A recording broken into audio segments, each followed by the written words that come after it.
Баршаңызға қайырлы күн. Бүгін пахлава пирогын пісіретін боламыз. Өте дәмді болып шығады. Ал ендеше бастайық.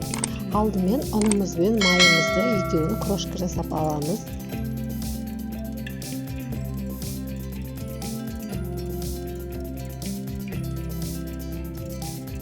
Осы массамыздың үстіне бір қасық разрыхлителіміз саламыз және де қаймақ салып тағы да бір араластырып аламыз.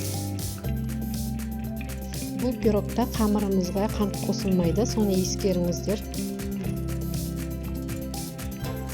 Енді осы жерде 2 жұмыртқамыздың сарыуызын қамырымызға саламыз да біріктіріп қаттылау болып қамыр илейміз.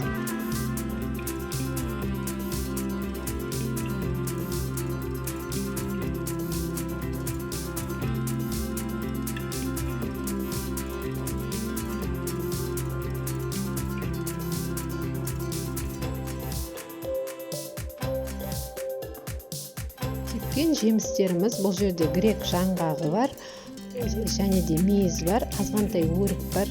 Оның үстіне жаңа 2 жұмыртқамыздың ақуызын саламыз, қант саламыз да барлығын осылай араластырамыз. Бұл начинкамыз.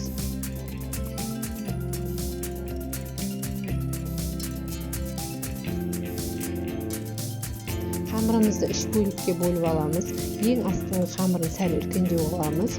Осындай формаға бөлшектерін шығарып жаямыз.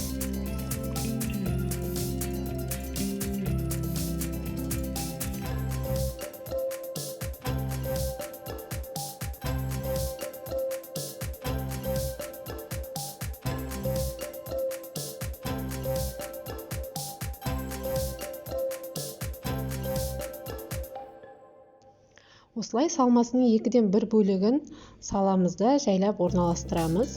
Сосын бетіне екінші қамырын жұқа етіп жайып орналастырамыз.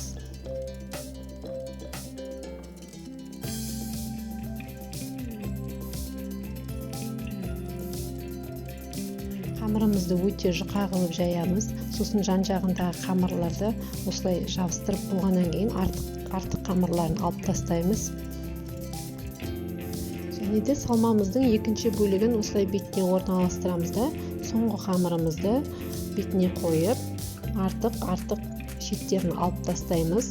Шеттерін дұрыстап тұрып жабыстырып шығамыз. Достар, арнама тіркеліп, маған лайк басып, комментария жазып, мені қолдап қойыңыздар.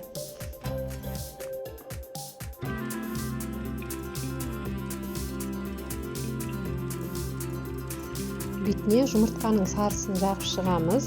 Сонда жылтырап әдемі болып піседі. Сосын осы тестімізді 4-ке бөлеміз. Мен 4-ке бөлдім. Ромбик қылып та бөлуге болады. Сәндік үшін бетіне грек жаңғағын қойдым да 150 градуста қызып тұрған духовкада 20 минут пісіріп алдым. Өте дәмді, әдемі пирог болып шықты. Назарларыңызға рахмет.